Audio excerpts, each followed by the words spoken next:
Once upon a time, in a small village nestled between rolling hills and a sparkling lake, lived a little girl named Lily.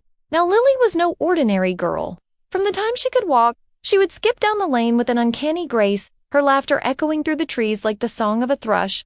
The villagers, upon seeing her, would stop and stare, for they had never seen such a beautiful child. One day, an evil queen, who, by the way, was known for her vanity and cruelty, heard about Lily and decided she wanted to see for herself what all the fuss was about. So she dressed in her finest gown, adorned with jewels that glittered like stars, and rode in on a golden chariot. She wanted to make a grand entrance and perhaps scare the wits out of the poor child. But when she got there, she saw Lily skipping merrily in the marketplace, her red hair bouncing with each jump. The queen, instead of being scared, was mesmerized by Lily's beauty. She couldn't believe her eyes. "My goodness! Such beauty!" she exclaimed. "I must have her in my court." And so the queen, with a mixture of admiration and envy, took Lily to her castle, promising her a life of luxury and, of course, a wardrobe full of beautiful dresses. Lily, ever curious, agreed.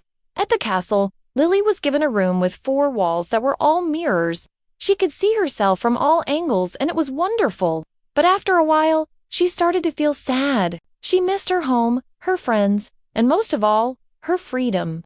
Every day, the queen would come to see her, bringing new dresses and jewels.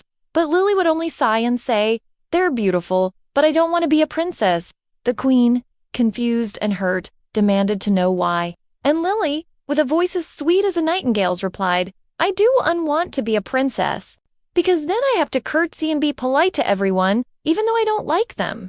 And I can't just skip through the halls or stop to smell the roses in the garden, and I can't even go down the lane to see the sparkling lake." The queen, who had never thought of such things, felt a pang of sympathy for the child. She realized that being a princess wasn't all sunshine and roses. Sometimes it meant being stuck inside a castle with 4 walls that were all mirrors. And so the queen did something that no one had ever expected. She took Lily to her closet and gave her back her old dress, the one that she had been wearing when the queen first saw her. Then she walked her down the lane to the lake and let her go. From that day on, Lily continued to live in the village, free and happy, forever known as the girl who didn't want to be a princess.